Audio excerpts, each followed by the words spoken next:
standing here with Manny Kool, manager of Daddy Kool Records in downtown St. Petersburg on Record Store Day.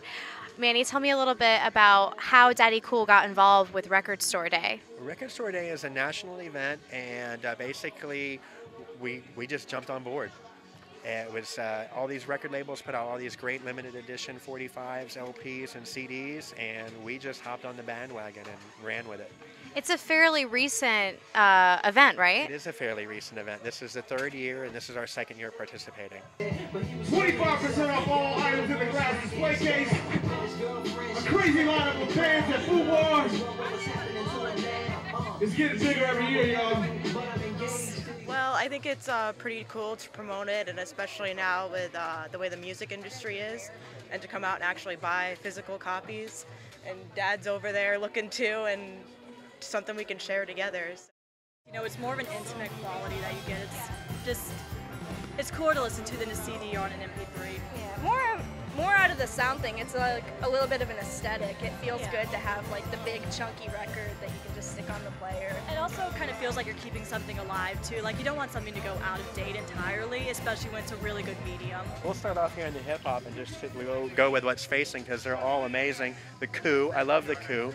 Pam the Funktress is one of the best DJs in the game, but she doesn't really get that much credit. And Boots Riley, an amazing MC. And this is Pick a Bigger Weapon. And you see the guy in the office who's hanging. You gotta love it. You gotta love the Kool.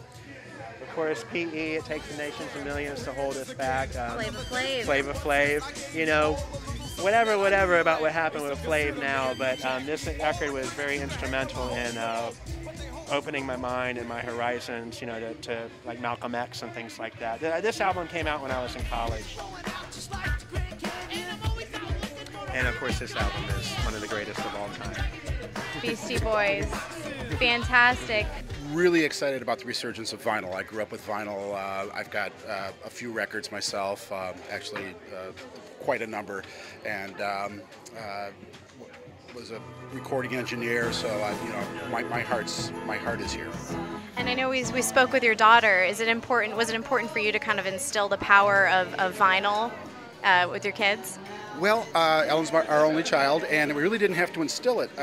She's grown up with it, so it's just it's a part of our household, and she's a musician and has her own tastes as well as the ones that I've forced on her. And so, but it works two ways. I'm into a lot of the stuff that she's into as well, so it's a family affair. When you come in a store and you see somebody, that you can kind of like think is interesting, like, oh, well, what is she? You kind of like look at what their outward appearance is, and you might gravitate, and you're like, oh my God, look at what they have in their hand. Well, tell me about that record. Those conversations happen all the time. I kind of like a fly on the wall sometimes, and I'm in the back room, and people don't know that I can hear their conversations, and the thing that gives me the greatest joy is I hear the oh my gods, and I love that.